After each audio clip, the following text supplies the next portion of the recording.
तस्मै श्रीगुरवे नमः। कृष्णाय वासुदेवाय हरये परमात्मने प्रणतक्लेशनाशाय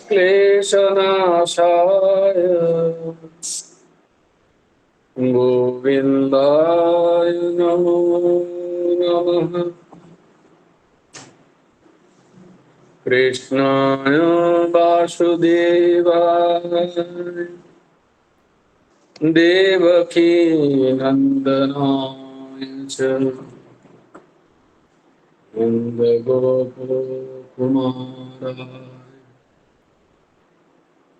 गोविन्दाय नमो नमः।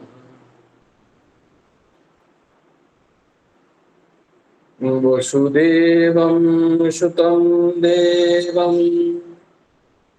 कंसचाणूरमर्दनं देवकी परमानन्दम् कृष्णं वन्दे जगद्गुरुम्। ॐ सच्चिदानन्दरूपाय गुरवे बुद्धिसाक्षिणे श्रीहेमन्ताय वंशाय नमो अक्लिष्टकर्मणे नमो विप्रवरेण्य जनसंहिताय च शुभबुद्धि प्रदात्रे च तस्मै नित्यं नमो नमः। हेमन्ताय तुभ्यं गुरवे दिव्यचक्षुषे प्रियाय प्राणनाथाय प्राणारामाय ते नमः। ॐ सच्चिदानन्दरूपाय कृष्णाय क्लिष्टकर्मणे नमो वेदान्तवेद्याय गुरवे बुद्धिसाक्षिणे श्रीकृष्णचैतन्यं भगवन्तं कृपावतारं प्रेमभक्तिवितारणाथं गौरीशवततारय मूकं करोति वाचालं पङ्गुं लङ्घयते गिरिं यत्कृपातमहं वन्दे परमानन्दमाधवम्। नमो नलिननेत्राय वेणुवाद्यो विनोदिने राधाधुसूधापानो शालिने वनमालिने बर्हापीरं नटवरवपुः कर्णयो कर्णिकारं बिभ्रदवासो कनककपिशं वैजयन्तीं च मालाम् रन्ध्राण्वेणोदरसुधया पुरयन् गोपवृन्दे बृन्दारण्यं सपदरमणं प्राविशद्गीतकीर्तिः जयति परशरसूनो सत्यवतीर्दयानन्दन वैश जस्यास्य कमलगलितं वाङ्मयमृतं जगत् शिवोति। नारायणं नमस्कृत्य नरं चैव नरोत्तमं देवीं सरस्वतीं व्यासं ततो जयो मुदीरये। वाञ्छाकल्पतरुभ्यश्च कृपासिन्धुभ्य एव च पतितानां पावनेभ्यो वैष्णवेभ्यो नमो नमः।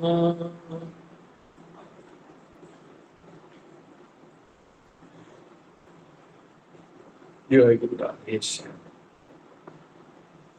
আমরা শ্রবণ করছি শ্রীমদ্ ভাগবত আশ্রয় স্বরূপ পরমহংস ঠাকুর শ্রী শ্রী হেমন্তদেব জিউর রচিত কথাসার ভাগবতী কথা সমর্পণ এই দাসের শরীরের উচ্চপাত গুরু স্বরূপ দিদি সীতা চ্যাটার্জি তাঁর উদ্দেশ্যে গুরু স্মরণে এই ভাগবতী কথা 7 দিবসীয় ভাগবতী কথা আমরা শ্রবণ করছি। প্রথম দিনের কথা আমরা শ্রবণ করেছি ভাগবতের মাহাত্ম্য, পরীক্ষিতের ব্রহ্ম সাপ এবং তার মুক্তির কথা আমরা শ্রবণ করেছি। আজকে আমরা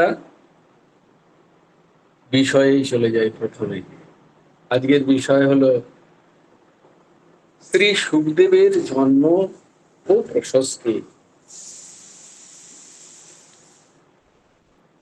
দেবর্ষি নারদ এমন এক ঋষি যে যার সাথে যার দর্শন হয়েছে,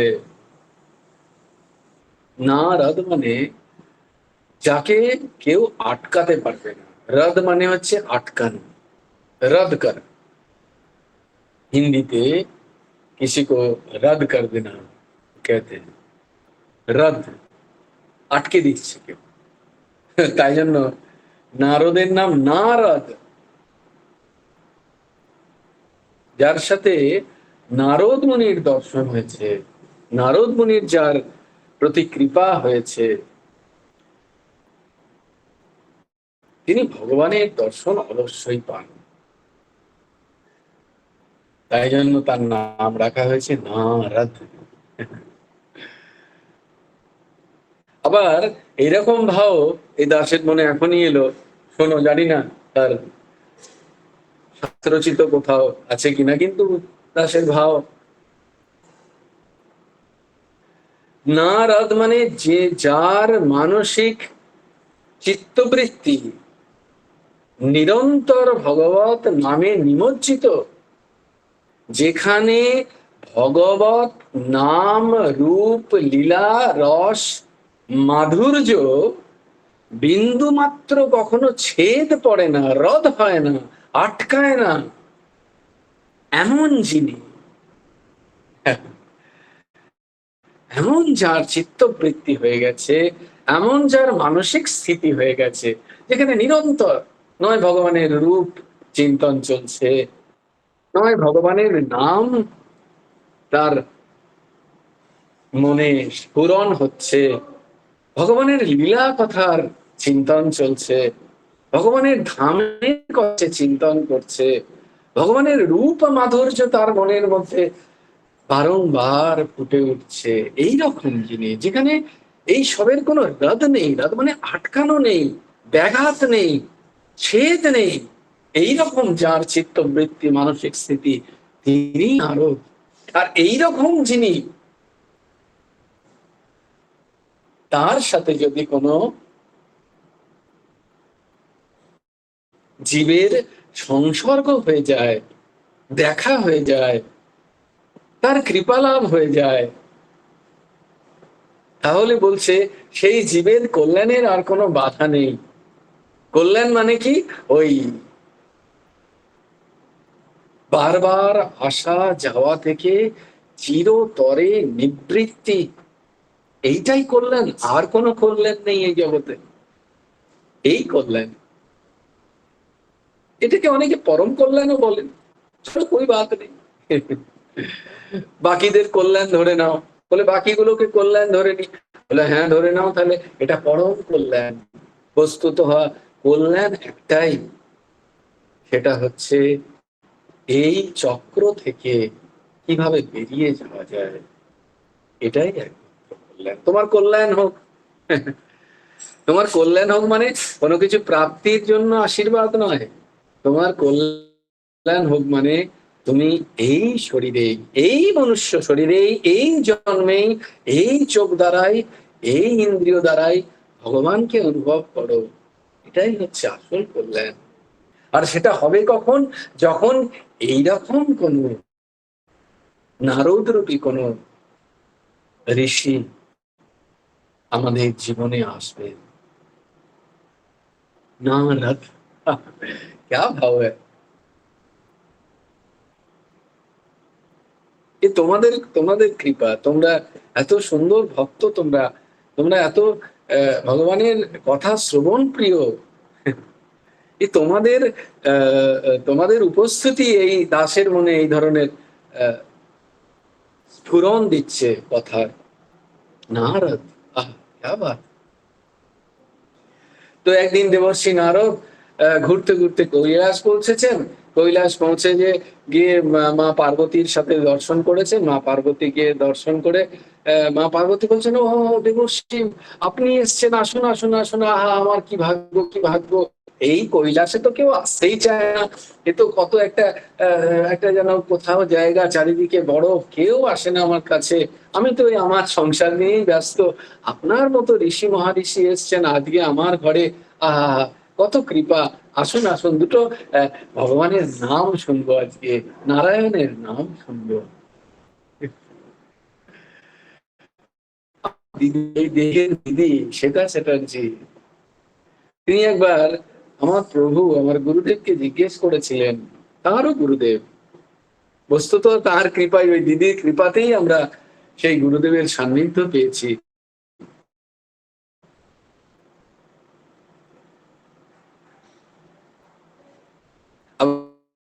কৃপা হয়েছে তার বিবাহ সূত্রে। শ্বেতা চ্যাটার্জি, শ্বেতা মুখার্জি ছিলেন,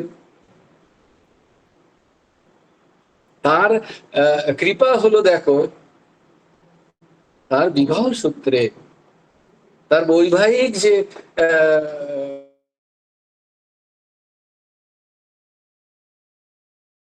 আশ্রিত, শুধু আশ্রিত নয়, অত্যন্ত তার যিনি শ্বশুর মশাই ছিলেন, তিনি অত্যন্ত শ্রদ্ধাপদ ছিলেন আমার প্রভু, আমার গুরুদেবের।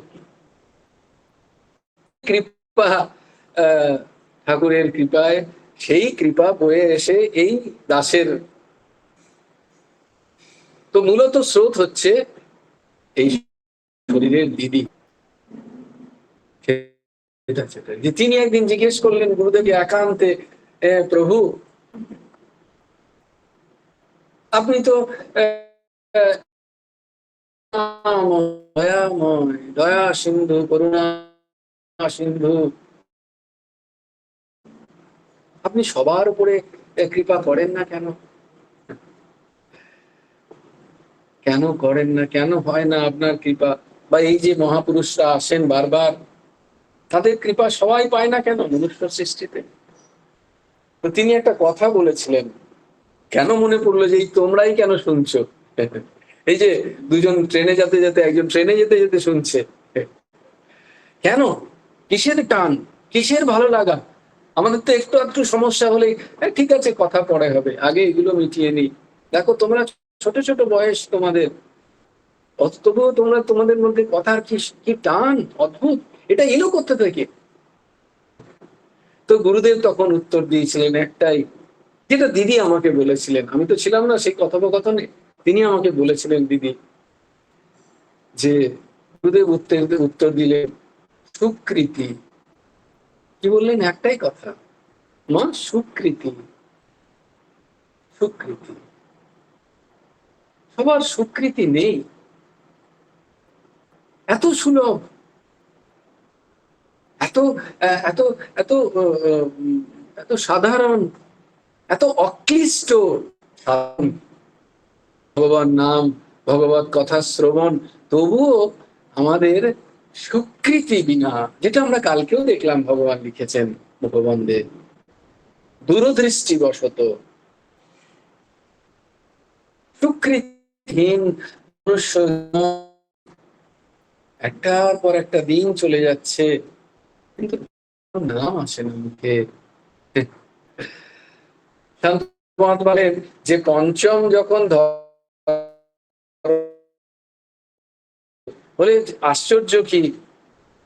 যুধিষ্ঠির বলছেন আশ্চর্য হচ্ছে এই জগতে সবাই দেখছে মৃত্যু আছে, কিন্তু সে ভাবছে আমি বেঁচে থাকবো চিরকাল, আমি অমর।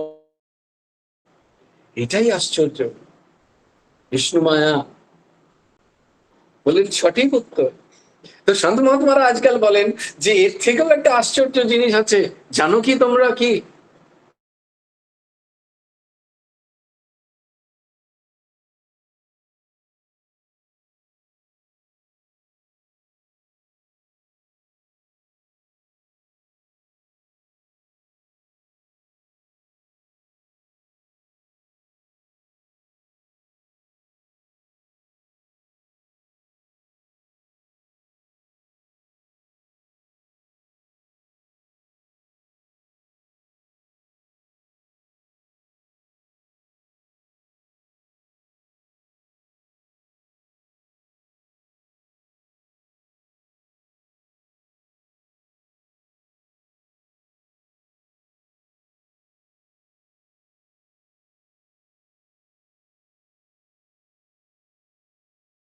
দুঃখ চলে যায়।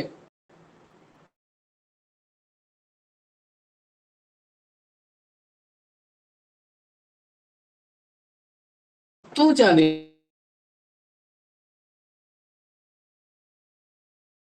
যেতে হবে কোথাও হরিনাম নিতে, কত সুলভ আমার কাছে হরিনাম।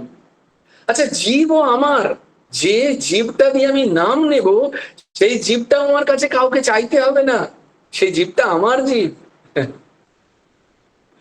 বলে সময় দরকার নেই, 24 ঘন্টা সময় যখন খুশি করো নাম।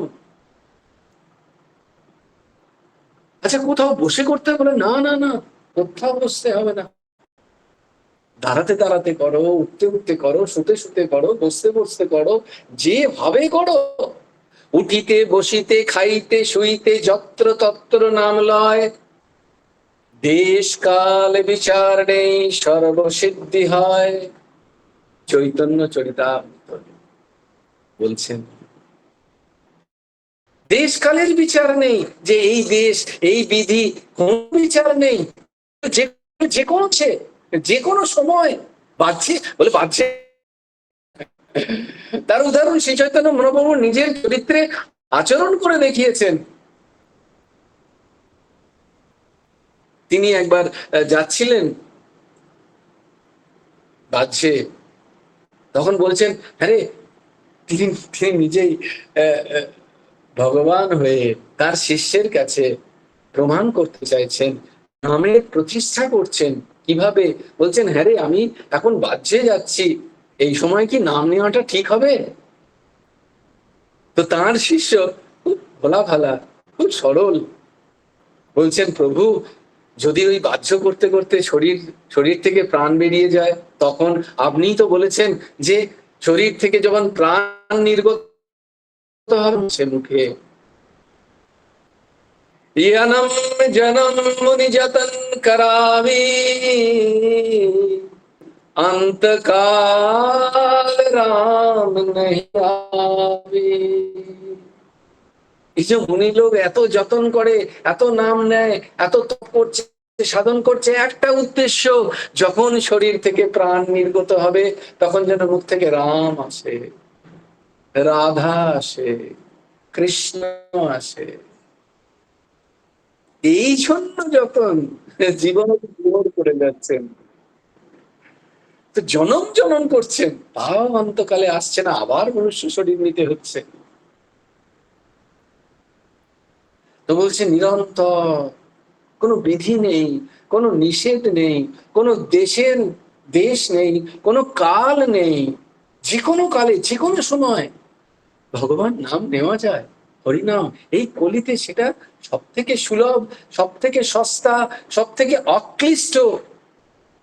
এর মধ্যে কোনো ক্লেশ আছে যে আমি মুখে মুখে নাম নেব কৃষ্ণ কৃষ্ণ কৃষ্ণ কৃষ্ণ কৃষ্ণ কৃষ্ণ, রাধে রাধে রাধে রাধে রাধে, রাধে শ্যাম শ্যাম শ্যাম রাধে রাধে, রাধে কৃষ্ণ। বলো কি কি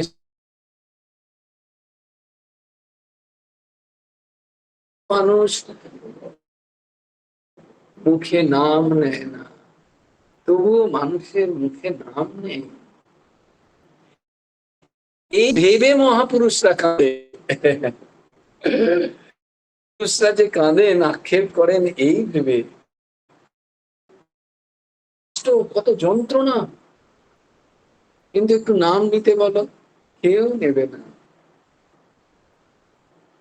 কি আশ্চর্য!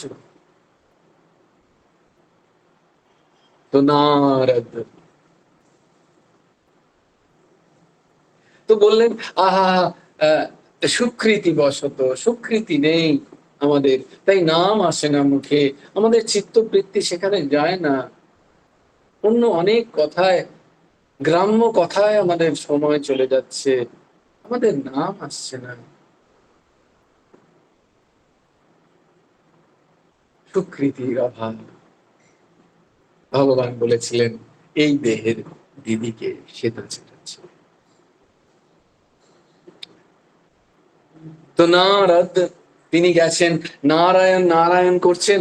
আহা, দেবর্ষি আসুন আসুন, বসুন বসুন, একটু একটু নাম শুনি, ভগবানের নাম অনেকদিন শ্রবণ করা হয়নি, কে আমাকে এখানে সে নাম শোনাবে, আপনি একটু শোনান, আপনার শ্রীমুখ থেকে যদি নাম শুনতে পাই, এই আমার কত দিব্য হয়ে যাবে, কত ধন্য হয়ে যাবে। পার্বতী মা এমন বলছেন। পার্বতী মাকে দেবর্ষি বললেন, মা গো, আমার তো খুব সময় নেই, তুমি তো জানো আমি বেশিক্ষণ এক জায়গায় দাঁড়াতে পারি না, আমাকে এক্ষুনি আবার চলে যেতে হবে, আমাকে লোকে গিয়ে নাম বেলন করতে হয়, আমি নাম বেলাই, আমার ওটাই কাজ।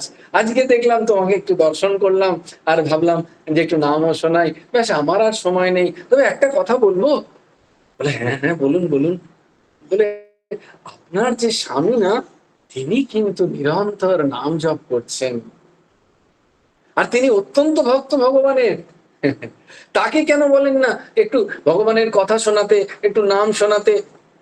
তিনি কিন্তু বৈষ্ণবদের সব থেকে অগ্রগণ্য, তার নাম নেয়। বৈষ্ণবানাম অগ্রগণ্যমিতি শম্ভু। শম্ভু হচ্ছে বৈষ্ণবদের মধ্যে সর্বশ্রেষ্ঠ বৈষ্ণব, শম্ভু।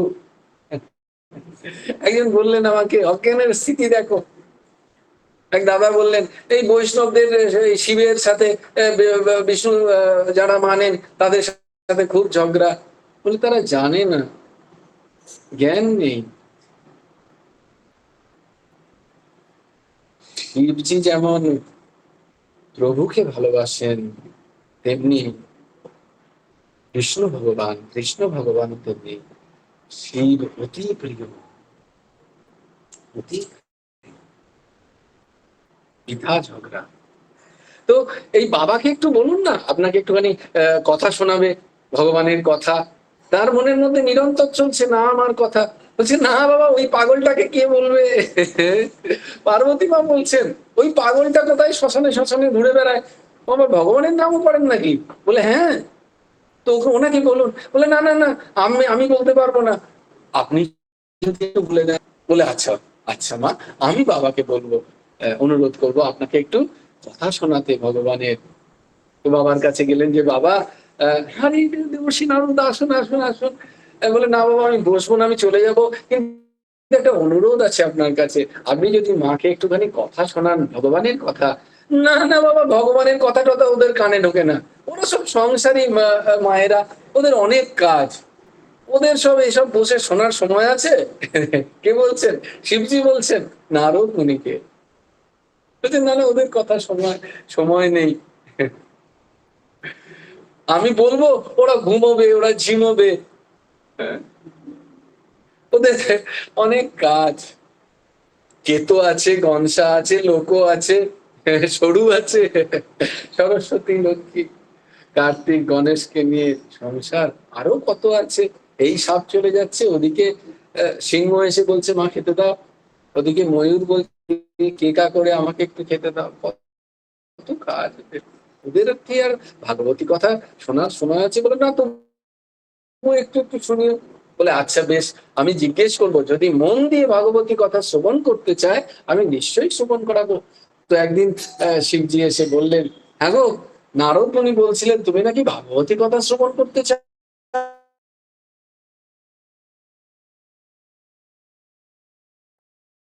করব, কিন্তু খুব মন দিয়ে শ্রবণ করতে হবে। বলে হ্যাঁ নিশ্চয়ই, ভগবানের কথা, ভগবানের লীলা কথা আর আমি শ্রবণ করব না তাই হয়? তাই হয়, আমি নিশ্চয়ই শ্রবণ করব। তো ঠিক আছে, শিবজি কি করলেন, এই অমৃতময়ী ভগবতী কথা শ্রবণ করানোর জন্য পার্বতী মাকে নিয়ে একটি গুহায় প্রবেশ করলেন এবং চারিদিকে তার ত্রিশূল দিয়ে এমন একটি দণ্ডি কাটলেন যাতে সেখানে আর অন্য কোনো অনধিকারী কেউ যেন সেই অমৃতময় কথা শ্রবণ না করে নেয়। তাই তিনি যখন সেটা কাটলেন তখন একটা সুখ পাখি, সুখ পাখি মানে একটা টিয়া পাখি, সে তার ডিম পেড়েছিল। সেও সেটা যখনই ভগবান শিব সেখান থেকে সব জীবকে তিরোহিত করছিলেন, সে উড়ে চলে গেল তার সেই ডিমটাকে ছেড়ে। শিবজি কথা শুরু করলেন পার্বতী মাকে, তখন ওই ডিমটা ফুটে বাচ্চা হয়েছে। শিবজি জানেন না, আর নাই সেই ছোট্ট শাবক, সেও জানে যে ভাগবতী কথা হচ্ছে।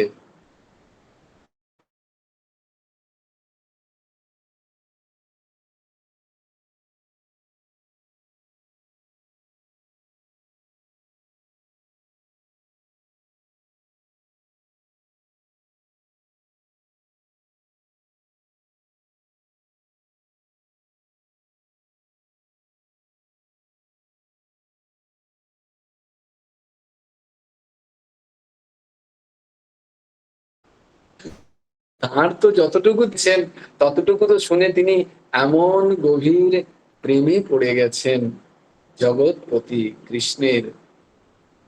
এবার বস্তুত মন তো কৃষ্ণেতে, কিন্তু বলতে পারছেন না স্বামীর কাছে যে আমার কৃষ্ণকে, আমার মন কৃষ্ণের দিকে চলে গেছে।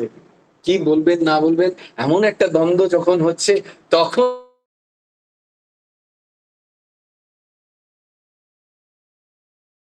একটু হেসে ফেলেছে।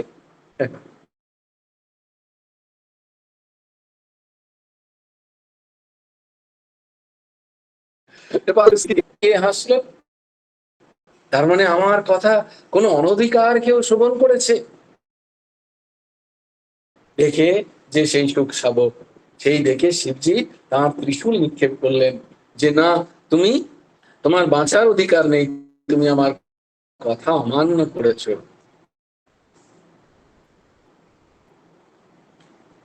সেই সুখ তখন দৌড়চ্ছে,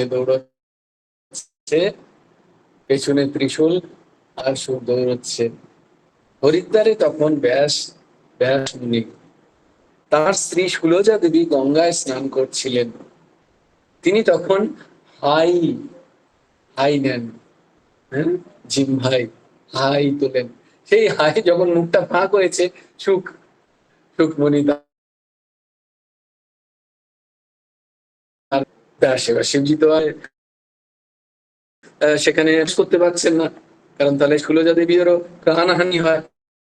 শিবজিও সেখানে এসে হাজির, ব্যাসদেবও সেখানে এসে হাজির। বলে কি হলো প্রভু আপনি, বলে এই ব্যাপার। বললেন, বললেন আপনি বলছেন যে অমৃত কথা শ্রবণ করার পরে কারোর তো আর মৃত্যু নেই, তো আপনার ত্রিশূল অজ্ঞান শুনে সেখান থেকে চলে গেলেন। তো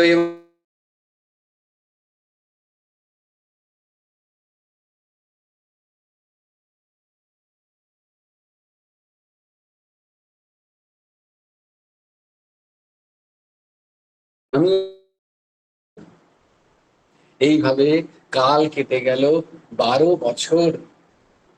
সুলোচা দেবীর গর্ভে সুখদেবের বর্ধন। সুলোচা দেবীর কষ্ট হচ্ছে, বলে হ্যাঁ গো, তোমার মায়ের কষ্ট হচ্ছে, এবার তো বেরো। তো ত্রাহি ত্রাহি রব কি করেন, তখন ব্যাসদেব ভগবানের কাছে প্রার্থনা করলেন, হে প্রভু আপনি কিছু করুন। ব্যাসদেব সুখদেবকে বললেন, ভগবান সুখদেবকে বললেন, সুখদেব তোমার কোনো চিন্তা নেই, তুমি মাতৃ জঠর থেকে বাইরে বেরো। আমি তোমায় কথা দিচ্ছি, তুমি যখনই ভূমিষ্ঠ হবে তখনই এই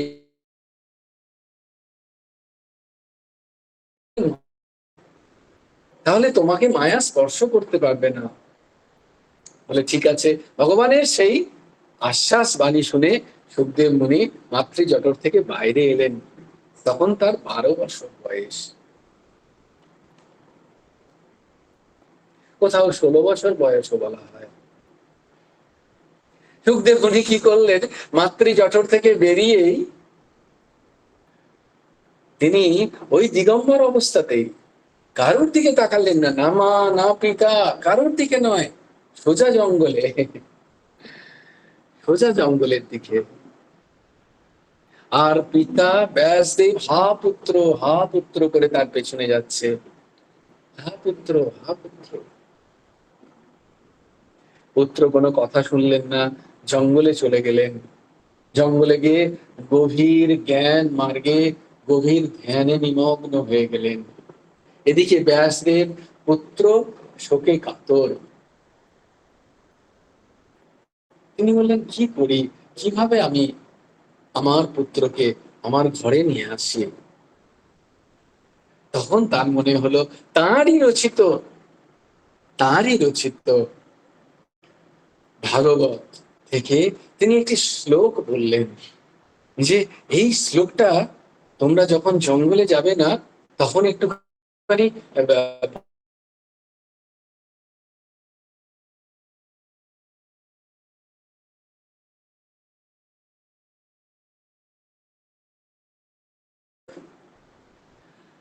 बर्हापीडं नटवरवपुः कर्णयो कर्णिकारम् बिभ्रदवासो कनककपिशं वैजयन्तीं च माला रन्ध्रान् वेणोदरसुधया पुरयन् गोपवृन्दे বৃন্দারণ্যম শপদরমণম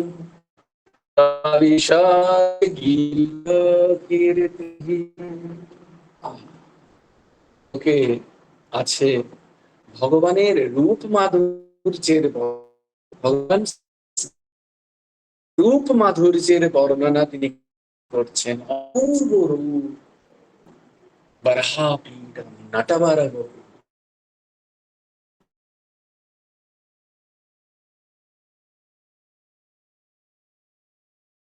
वैजयन्तीं च माला रन्ध्रान् वेणोऽधरसुधया पुरयन् गोपवृन्दे। সুখদেব মুনির তিনি ধ্যানে নিমগ্ন ছিলেন। তার কানে যখন এটা প্রবেশ করলো, বলে কি শ্রবণ করছি আমি, কি অমৃতময় শ্লোক। এইরকম এত সুন্দর কোনো ব্যক্তি হতে পারে? কার কার এই রূপ বর্ণনা হচ্ছে এখানে, কে বর্ণনা করছেন? এত অপূর্ব সুন্দর, এ কি হতে পারে? এই জগতে এরকম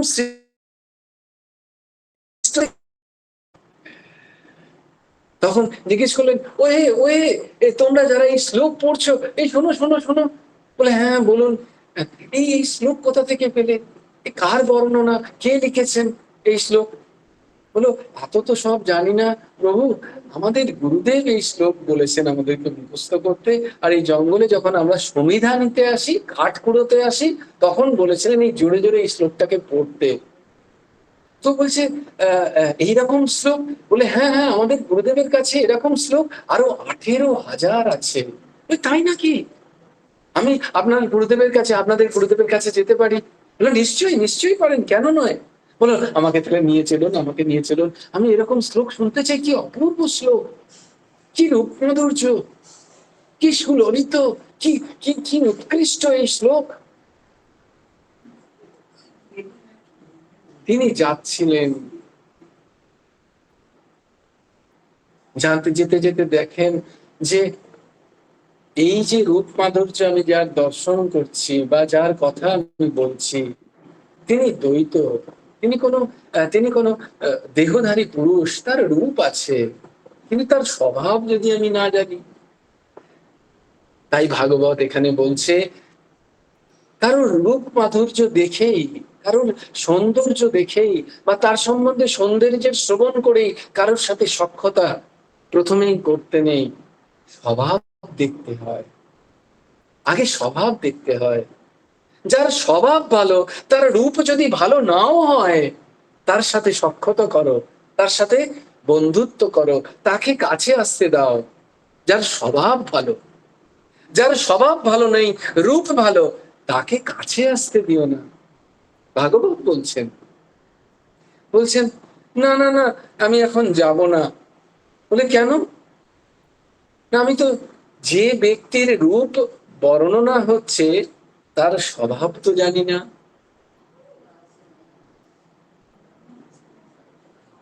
তার স্বভাব তো জানি না। শ্রবণ করবি, ভাগবত শ্রবণ করছো, একটু 8-10 আধ ঘন্টা না, তারপর তার স্বভাব তো জানি না। তো তারা এসে তাদের গুরুদেবকে বললেন, ব্যাসদেবকে, এমন একজন বলছিল, মানে হ্যাঁ হ্যাঁ, ওইটাই আমার পুত্র, ওই আমার পুত্র। কি বললেন? বলে এই যার বর্ণ সব জানি না। বলে স্বভাব জানতে চাও, বেশ এই শ্লোকটা গিয়ে বলো।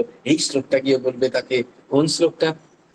अहवकीयं स्तनकालकूटं जिघांक्षया पययदप्रसाद्भिः लेभे गतिं दत्रुचितां ततो हन्नम् कं वा दयालुं शरणं व्रजे।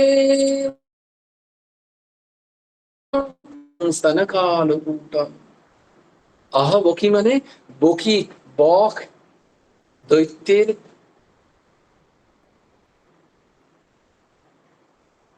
বোন বকি, পুতনা, পুতনা, তার আরেক নাম বকি, আহা বকি।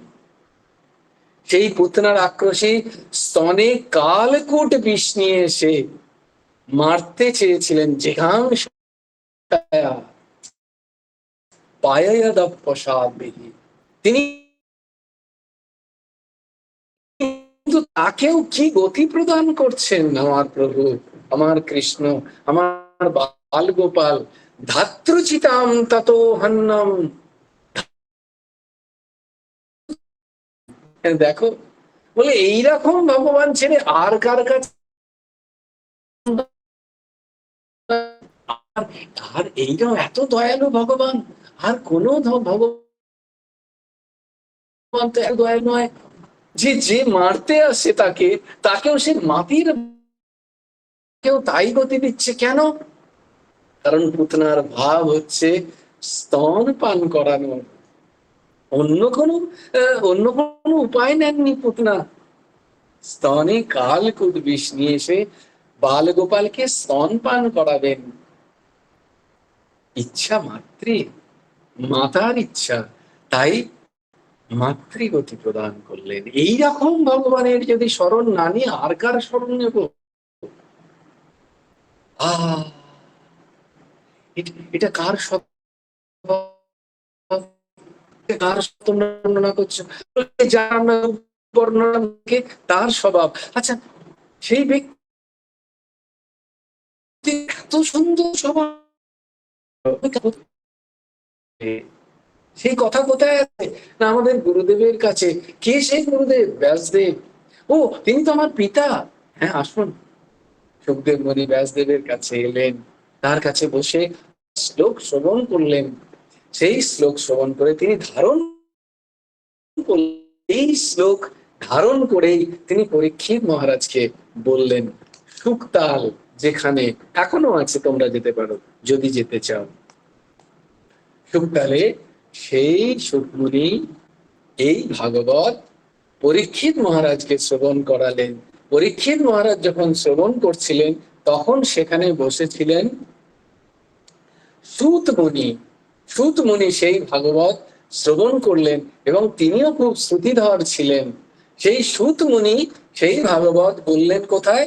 নৈমিষারণ্য ক্ষেত্রে, যেখানে 88,000 মানুষের কল্যাণের সাধন চর্চা করছিলেন। সেখানে সূত মুনি গিয়ে ভাগবত কথা বললেন। এইভাবে ভাগবত আমাদের ধরাতলে, তারপরে আমরা আমাদের পাই ভাগবত, এইভাবে আমাদের মধ্যে আসে। সুকমণি থেকে সুতমণি, সুতমণি থেকে অষ্টআশি, এই অষ্টআশি হাজার ঋষিরা সেই ভাগবত শ্রবণ করলেন। তাদের মধ্যেই আস্তে আস্তে আস্তে আস্তে আমাদের ভাগবত প্রচার হলো এই ধরাতলে। এইভাবে ভাগবতের আশা। তো যে তাহলে ভগবান কেন আসেন এই পৃথিবীতে? বলছে ভগবান আসেন লীলা করতে। বলে তিনি যখন লীলা করেন তখন কি সেই লীলা সঙ্গী কে হয়? বলে লীলা সঙ্গী তার দল তিনি। লীলা মানে নাটক। বলে লীলার দল কে হয়? বলে লীলার দলও তিনিই নিয়ে আসেন, তিনিই নিয়ে আসেন, তাঁরই সব পার্ষদ হয়। বলে এরকম কোন উদাহরণ? হ্যাঁ, উদাহরণ আছে বই কি। একবার এরকমই হয়েছে। সনকাদি মুনি ঋষি, সনক, সনন্দ, সনাতন, সনত কুমার, এরা ব্রহ্মার প্রথম মানুষ পুত্র। এরা কি করেছে? ভগবান নরনারায়ণের দর্শন করতে, মাতা লক্ষ্মী আর নারায়ণের দর্শন করতে বৈকুণ্ঠে যাচ্ছিলেন। বৈকুণ্ঠে যখন যাচ্ছেন তখন বৈকুণ্ঠের দুই দ্বারপাল জয় আর বিজয় দাঁড়িয়েছিলেন। তারা যখন প্রবেশ করতে যাবে, তারা সপ্ততল ভেদ করে যখন সপ্তম তলে, সপ্তম দরজায় এসে দাঁড়িয়েছেন, সেখানে দেখছেন চতুর্ভুজ রূপে দুই প্রহরী দাঁড়িয়ে। তারা জিজ্ঞেস করলেন, আপনারা কোথায় যাবেন? বলে আমরা নারায়ণের দর্শন করতে যাব। কারণ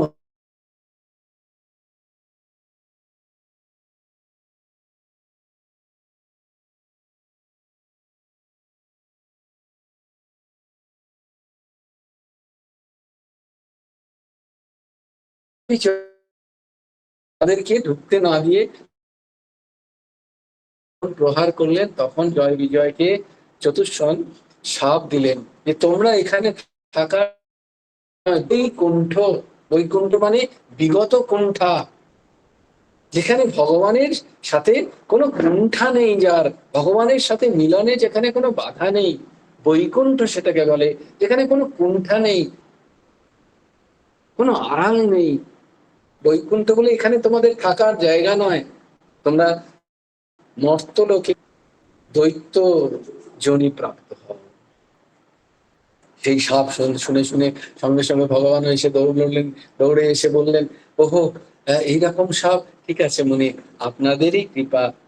কারণ ভগবানকে লীলা করতে হবে, তাই জন্য তিনি বললেন, জয় বিজয়, তোমাদের কোনো চিন্তা নেই, তোমরা তিনটে যুগে আসবে, তার সাথে আমিও আসবো তোমাদের উদ্ধার করতে। তাই এই জয় বিজয়ী, বৈকুণ্ঠের দ্বারী জয় বিজয়ী সত্য যুগে হিরণ্যক এবং হিরণ্যকশিপু, যেখানে ভগবান হিরণ্যাক্ষ এবং হিরণ্যকশিপু। হিরণ্যাক্ষের জন্য ভগবান অবতার নিলেন বারাহ অবতার। বারাহ অবতার নিয়ে তিনি হিরণ্যাক্ষকে বধ করে পৃথিবী মাকে রক্ষা করলেন। আর হিরণ্যাক্ষ, বলো শ্রী শ্রী বারাহ ভগবান কি জয়। তারপরে তিনি হিরণ্যকশিপুকে উদ্ধার করার জন্য নরসিংহ রূপ নিলেন। জয় জয় নরসিংহ ভগবান কি জয়। আবার তিনি এই জয় বিজয়ী ত্রেতা যুগে রাবণ ও কুম্ভকর্ণ, আবার এই জয় বিজয়ী দ্বাপর যুগে শিশুপাল এবং দন্তবক্র রূপে এসছেন। প্রত্যেক জায়গায় ভগবান, সত্য যুগে ভগবানের দুই অবতার, ত্রেতা যুগে ভগবান রাম অবতার নিয়ে রাবণ এবং কুম্ভকর্ণের বধ করলেন, আর দ্বাপর যুগে শিশুপাল এবং দন্তবক্রের বধ করলেন কৃষ্ণ রূপ নিয়ে। কৃষ্ণস্তু ভগবান স্বয়ং, এই তো চাংশ কালাহা, কৃষ্ণস্তু ভগবান স্বয়ং। জয় বিজয় সাপ নিয়ে চারবার, চার রূপে এলেন, তিন যুগে তিন রূপে এলেন। ভগবান এলেন চার রূপে, বারাহ রূপে, নরসিংহ রূপে, রাম রূপে, কৃষ্ণ রূপে। তাই দেখো ভগবান কত ভক্তবৎসল।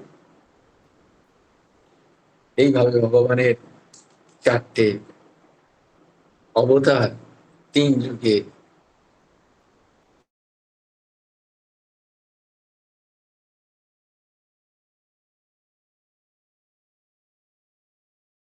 ভগবানকে তো আমরা কোথাও বাইরে দেখতে পাচ্ছি না।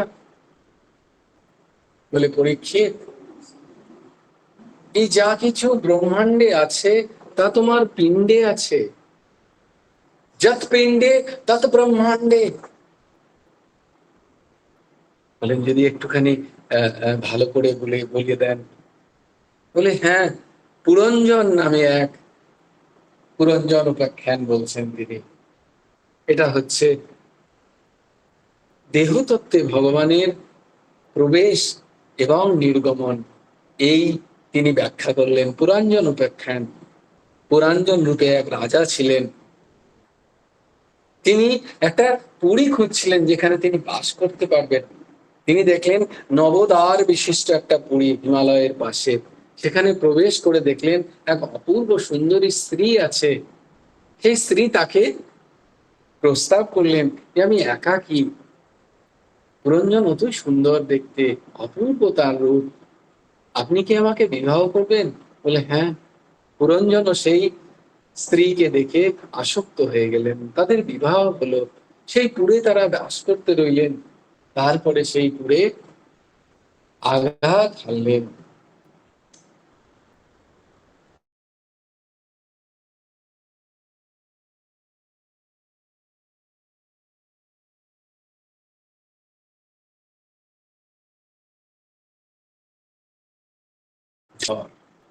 এইভাবে পুরঞ্জন আর কেউ নয়, জীবাত্মাই পুরঞ্জন।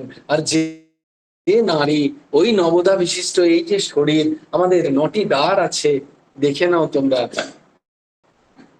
দুটো চক্ষু, দুটো কর্ণ, দুটো কর্ণ, দুই নাসিকা, কটা হলো? দুই, দুই চার, দুই ছয়, সাত, একটি পায়ু, একটি উপস্থ। এই 9টা দ্বার বিশিষ্ট এই পুর, এই পুরে জীবাত্মা পুরঞ্জন প্রবিষ্ট করে কাকে দেখলেন? বুদ্ধিকে। বুদ্ধি মানে জীবত্ব প্রাপ্ত হলো। জীব আত্মা, আত্মা ছিল, জীবত্ব প্রাপ্ত হয়ে জীবাত্মা। বুদ্ধির সাথে তার বিবাহ হলো। এই পুরীতেই রইলেন, মনে হলো যেন এই পুরীতেই থাকবো, কিন্তু এই পুরীতে বেশি দিন থাকতে পারলেন না। এই পুরীতে তাদের জরা কাল এসে তাদেরকে অ্যাটাক করলেন, তাদেরকে ভয় দেখালেন। দুর্ভাগ্য, তাদের ভগিনী তাদের সঙ্গ দিলেন। তখন এই পুরঞ্জন বললেন না, এই পুরীকে ছেড়ে যেতে হবে।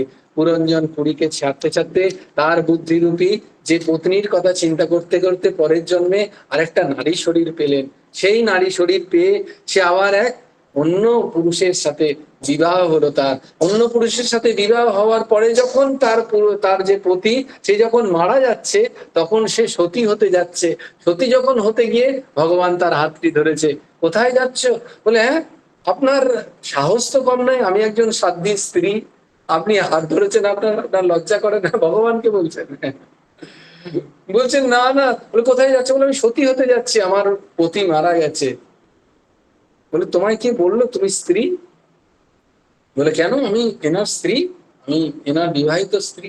বলে না, তুমি স্ত্রীও নও, তুমি আগের জন্মে এক পুরুষ ছিলে, তার নাম ছিল পুরঞ্জন। আর এই জন্মে যেহেতু তুমি স্ত্রীর কথা ভাবতে ভাবতে, নিজের পত্নীর কথা ভাবতে ভাবতে দেহ ছেড়েছিলে, তাই তুমি এবারে স্ত্রী শরীর পেয়েছো। এই শরীরও তোমার নয়, তুমি কোথায় যাচ্ছ? দেখো তুমি কে আর আমি কে, তুমি আমারই অংশ, তুমি না স্ত্রী না পুরুষ, তুমি আমার অংশ। এই ভ্রান্তি থেকে বেরিয়ে এসো। কে এই হাত ধরলেন? গুরু রূপে এসে, ভগবান গুরু রূপে এসে হাত ধরে আমাদের অজ্ঞান তিমিরান্ধস্য জ্ঞানাঞ্জন শলাকায়া, জ্ঞানের অঞ্জন শলাকা দিয়ে আমাদের অজ্ঞানকে দূরীভূত করেন যিনি, তস্মৈ শ্রী গুরবে নমঃ।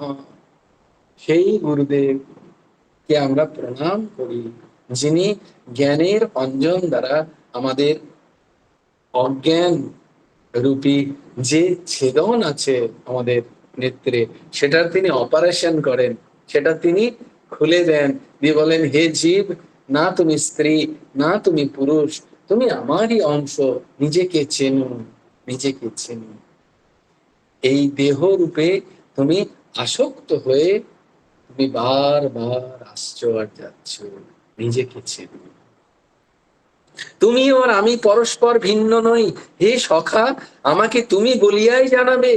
যাহারা তত্ত্বজ্ঞ তারা আমাকে আমাদের মধ্যে জীবাত্মা পরমাত্মার মধ্যে অনুমাত্র ভেদ দেখেন না। যেমন পুরুষ একমাত্র হইয়াও দর্শনে নিজেকে দ্বিধা বিভক্ত মনে করে, আমাদের পার্থক্য তদ্রূপ। এখন ভগবান সখার নিকট হইতে বৈধর্মী রূপী পুরঞ্জন অর্থাৎ দেহপুরীকে রঞ্জিত যে করে সেই পুরঞ্জন, পুর মানে এই পুর, বসতে ইতি পুরুষ,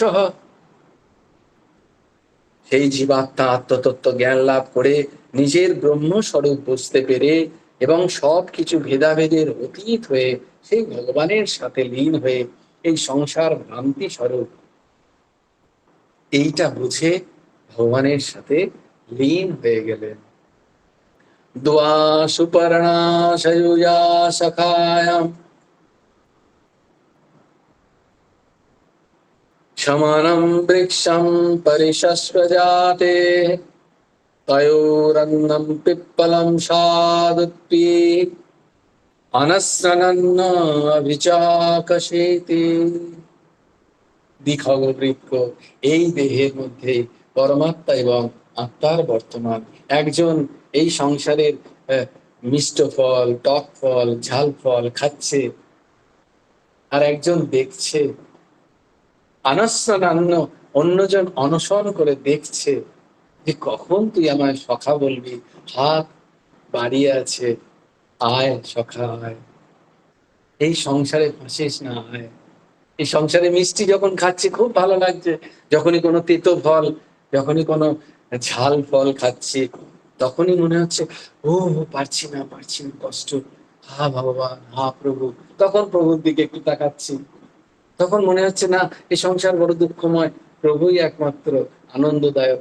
আবার সেই ফল, প্রভুকে ভুলে যাচ্ছি, আবার সংসারের ফল খাচ্ছি। তো এই কথাই সেটা লেখা আছে, দ্বিখগ হ্যাদি বৃক্ষ, দুটো পাখি পরমাত্মা। এইভাবে পুরঞ্জন উপাখ্যান ভগবান বললেন। তারপর বললেন যে এই দুদিন আগেই আমাকে প্রশ্ন করলেন একজন, যে কখনো যদি আমরা ভগবতী রাস্তায় যাই, আমরা যদি নাম গান করি, আমরা যদি কখনো ঠিক ঠিক কাজ করি, তাহলেও কি আমাদের নিম্নজনী কোনো কারণে প্রাপ্ত হতে হতে পারে? বলে হ্যাঁ, মায়া কখন এসে তোমাকে জড়িয়ে ধরবে তুমি জানো না। তাই জন্য তখন তিনি জড়ভরতের কথা শ্রবণ করালেন। জড়ভরত, ভরত রাজা ছিলেন, ঋষভ দেবের পুত্র ভরত। তিনি সমস্ত তার রাজ্যপাট তার পুত্রদের দিয়ে চলে গেলেন বনে, সাধন করবেন বলে বনবাসে গেলেন, বানপ্রস্থে। সেখানে তিনি নিরন্তর ভগবানের নাম চিন্তন করেন, নাম শ্রবণ করেন, আবার নাম জপ করেন, ঠাকুরের সেবা করেন, ব্যাস এইটুকুই তার কাজ। করতে করতে একদিন তিনি গণ্ডকী নদীর তীরে বসেছিলেন, দেখলেন একটি অন্তঃসত্ত্বা হরিণী জল খেতে এসছে। তাকে তাড়া করেছে একটি বাঘ। বাঘের আওয়াজ শুনে সে লাফিয়ে যে নদী পের হবে এমন চেষ্টা করতে গিয়ে তার গর্ভে যে হরিণ শাবক ছিল সেটি প্রসব হয়ে যায় ওই জলে। হরিণটা যখন লাফিয়ে অন্য পাড়ে যায়, সে সেখানে পড়ে গিয়ে তার মৃত্যু হয়। হরিণ শাবক সেই জলে যখন ছটফট করছিল, তখন ভরত রাজার মনের মধ্যে দয়ার উদ্রেক হলো। তিনি সেই হরিণ শাবককে সঙ্গে নিয়ে এলেন, হরিণ শাবককে বড় করলেন মায়ায়, তার প্রতি একটা মায়া তৈরি হয়ে গেল আস্তে আস্তে। এই করতে করতে যখন তিনি দেহ ছাড়বেন, তখন সেই হরিণ শাবকের কথা চিন্তা করতে করতে দেহ ছাড়লেন বলে তার পরের জন্ম হয়ে গেল হরিণের শরীর পেলেন তিনি। হরিণের শরীর পেয়ে কিন্তু যেহেতু ভজন করেছেন, তাই জন্য তার পূর্ব জন্মের কথা মনে রইল। তিনি কি করলেন, অত্যন্ত বৈরাগ্যের সাথে হরিণ দেহকে ত্যাগ করলেন। কোন রকমে ওই দেহটি যতদিন ছিল প্রারব্ধের কারণে সেই প্রারব্ধ নিয়ে কারোর সাথে কোনো কথা নয়। কারণ কথা মানে কথা তো বলবেন না, মানে কারোর সাথে মিলন নয়, কোনো বন্ধুত্ব নয়। মুনি ঋষিদের ফেলে দেওয়া উচ্ছিষ্ট শ্রবণ করে তিনি দিন কাটাতেন হরিণ দেহে। ওইভাবে হরিণ দেহ যখন তার চলে গেল, তার আরেকটি মনুষ্য দেহ হলো। এই মনুষ্য দেহে তার নাম হলো জড় ভরত, সেখানেও তার নাম হলো ভরত। সেখানে তিনি প্রথম থেকেই খুব সচেতন হয়ে এমন ভাবে দেখাতে শুরু করলেন যে তিনি কিচ্ছু জানেন না, কিচ্ছু পারেন না, কিচ্ছু করতে পারেন না, এমন অবস্থা। তিনি যেন মন্দ বুদ্ধি, তার বুদ্ধি চলে না, কিছুই বুঝতে পারেন না, এইরকম তিনি অভিনয় করে রয়ে গেলেন ভরত। তো একদিন সেই যেখানে ভরত জড় ভরত থাকতেন, সেখানে রাজা রঘুগণ যাচ্ছিলেন তার গুরুদেব কপিল মুনির আশ্রমে ব্রহ্মতত্ত্বের জ্ঞান আহরণ করতে। তখন তার এক যে পালকির বাহক অসুস্থ হয়ে পড়ে। বাকি পালকি বাহকরা তখন আরেক বাহকের সন্ধানে যখন যায়, তখন জড়ভরতকে গিয়ে বলে, এই যে তুমি খুব হুষ্টপুষ্ট, এসো আমাদের সাথে, তোমাকে রঘুগণ রাজার পালকি বাহক হতে হবে। বলে ঠিক আছে চলো, কোনো অসুবিধা নেই। যেন কোনো কিছুতেই না নেই, সবেতে হ্যাঁ, ঠিক আছে।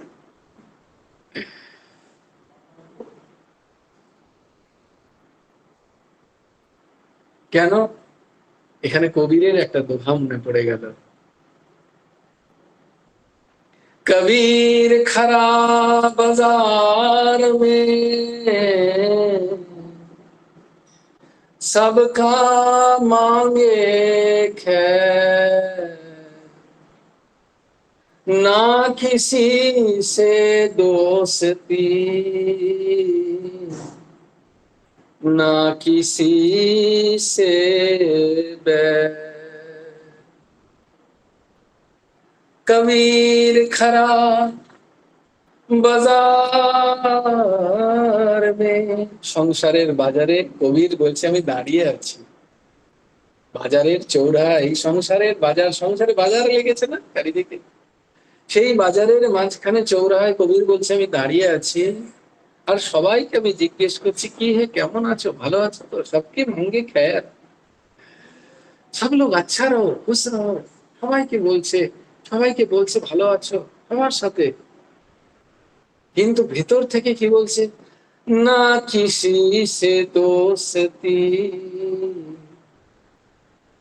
না কিসি সে ব্যার।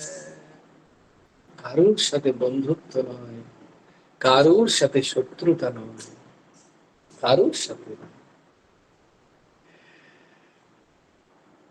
মন সাথে মনের থাকে একদম আমি আর আমার ঠাকুর। মন দিয়ে কারুর সাথে বন্ধুত্ব নয়, কারুর সাথে শত্রুতাও নয়, না কিসি সে ব্যার। এইরকম ছিলেন ভগবান জড় ভরত। তিনি রঘুগণ যখন সেই শিবিকা চালাচ্ছিলেন, বইছিলেন, তখন বিভিন্ন জীব আসছে, পিঁপড়ে আসছে, কোনো কীটাণু আসছে, তিনি লাফিয়ে লাফিয়ে উঠছেন যাতে না তার আর পাপ হয়ে যায় আবার একটা। সেই শুনে রঘুগণ এসে তাকে খুব বকাঝকা করতে লাগলেন, তুমি জানো আমি কাউকে ভয় খাই না, ইন্দ্র পর্যন্ত আমি কাউকে ভয় খাই না, আমার ভগবানের প্রতিও সেই ভয় নেই। আমি রঘুগণ, তোমাকে আমি উচিত শাস্তি দিতে পারি। তুমি জানো না তুমি কার শিবিকা বহন করছো, কার পালকি বহন করছো। তোমার এত সুন্দর হৃষ্টপুষ্ট দেহ আমি প্রচন্ড পিটিয়ে সোজা করে দিতে পারি তোমার বুদ্ধি। এইরকম বলতে যাচ্ছেন, বস্তুত জড়ভরত তাকে কৃপা করবেন বলে এইসব শ্রবণ করে হেসে দিলেন। যখনই হেসে দিলেন রঘুগণ আরো ক্রোধ, রাজা না, যে একটা সামান্য পালকি বাহক আমাকে দেখে হাসছে। তখন মানে হে নৃপ,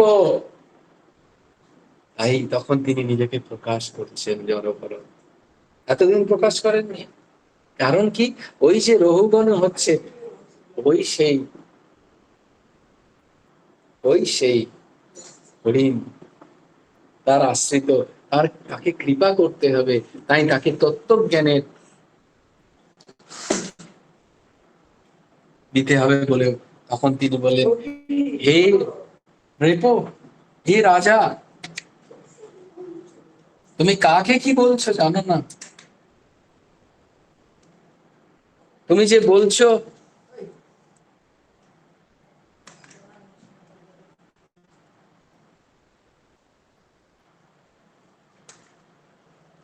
আমাকে তুমি মারবে, এই জগতে কেউ কাউকে মারতে পারে না, না কই কাউকে সুখ দুঃখ দাতা, নিজ নিজ কর্ম ফল ভোগ দাতা।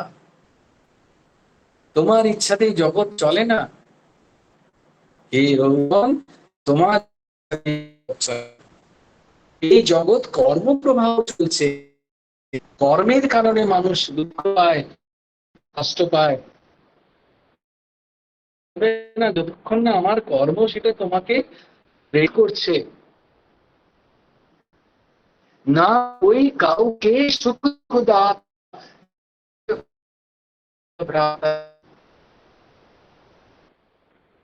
আমরা আমাদের কর্মে এই যে দুঃখ, এই যে সুখ ভোগ করি, আমাদের নিজেদের কর্ম, কেউ নয়, কেউ আমাদেরকে দুঃখ দিতে পারে না, কেউ আমাদের সুখও দিতে পারে না, এরা নিমিত্ত হয়ে আসে, নিমিত্ত।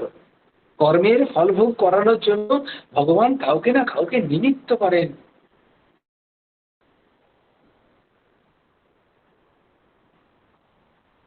কর্ম,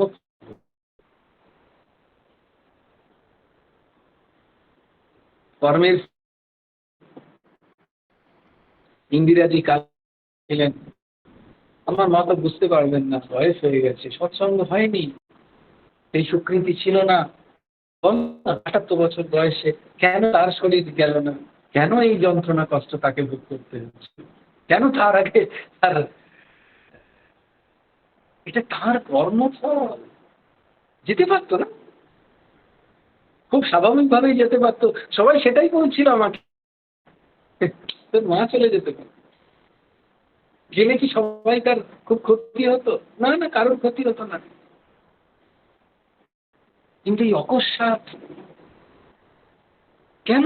কেন? প্রশ্ন, প্রশ্ন, উত্তর একটাই, কর্ম ভোগাচ্ছে তাকে। কোনো অ্যাক্সিডেন্ট কোনো কারণ নয়, কোনো কারণ নয়, কর্ম, বলছি কর্ম ভোগায় তো, কর্ম সুধারো, কর্ম সুধারো, এছাড়া আর কোনো সুকৃতি, ওটাই বলেছিলাম, ভগবান বলেছেন সুকৃতি, সুকৃতি করো, দুষ্কৃতি থেকে নিজেকে সরাও, সুকৃতি করো, নাহলে ভূত তো সামনে দেখতে পাচ্ছ, কোন কর্ম কখন এসে কিভাবে আমাকে ভোগাবে কেউ জানে না। কর্মের গতি, কর্মের গতি কেউ জানে না, ভগবান বলছেন। বড় বড় মুনি ঋষিদের কর্মগতি নিয়ে যখন চর্চা হয় তাদের মাথা গুলিয়ে যায়। আরব্ধ কর্ম, সঞ্চিত কর্ম, ক্রিয়াশীল কর্ম, গতি খুব কঠিন। বলে ভয় দেখাচ্ছে, বলে হ্যাঁ ভয় দেখাচ্ছি,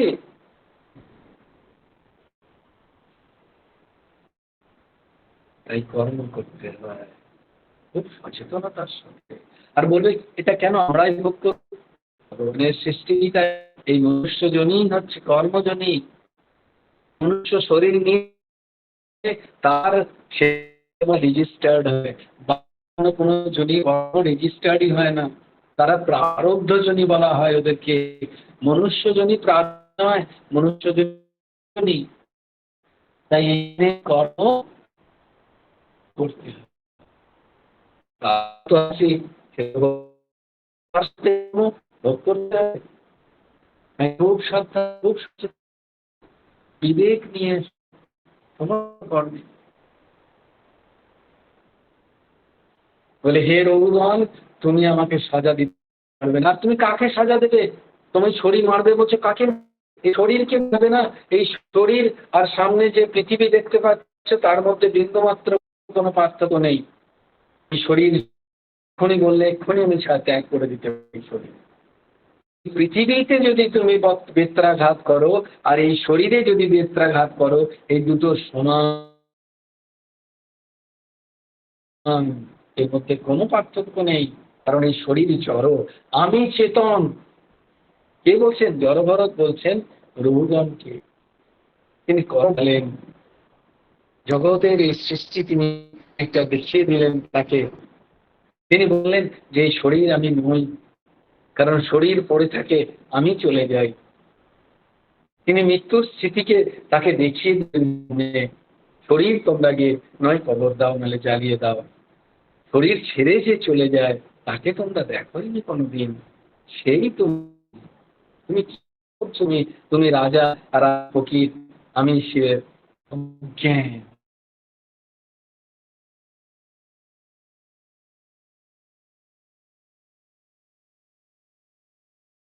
নতমস্তক হয়ে গেলেন, বললেন, প্রভু আপনি আমার গুরুদেব ও মুনি এই বেশে এসেছেন, আপনি বলুন কে? আমাকে আমাকে শিষ্য শিষ্যস্তেহং সাধি মাং ত্বং প্রপন্ন, শিষ্য করুন, আমি আপনার প্রপন্ন, আপনার শ্রীচরণে আশ্রিত প্রদান করুন। এইভাবে জড়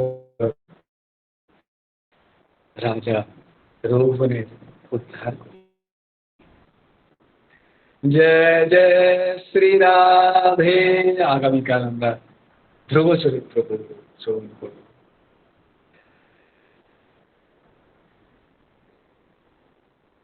বংশী বিভূষিত করন্নমনিরদাভা পীতাম্বরাদবিম্ব ফলধরোষ্টাৎ পূর্ণেন্দু সুন্দর মুখাদরবিন্দনেত্রা কৃষ্ণাৎ পরাৎ কিমপি তত্ত্বমহং ন জানে।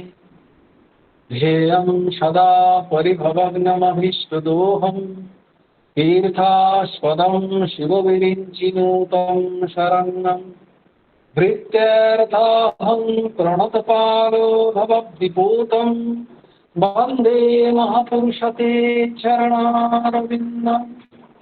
त्वक्तः सुतुत्वज सुरक्षितराज्यलक्ष्मीं हरिनिष्ठारिजवचसा माया मृगं दैत्ययक्षीतमन्वधावत् वन्दे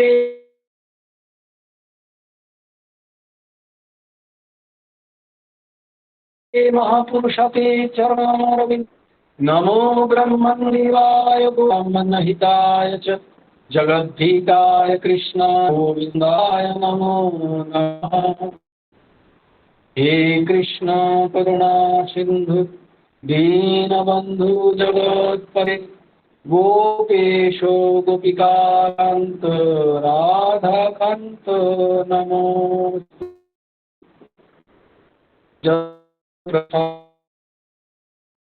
प्रसादो यस्य नागति कुतोऽपि स्तवं तस्य जश दे गुरो श्रीचरणारविन्दम्।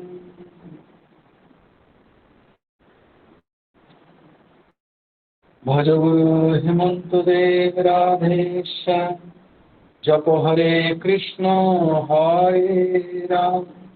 जय जय श्री राधे, जय जय श्री राधे, जय जय श्री राधे।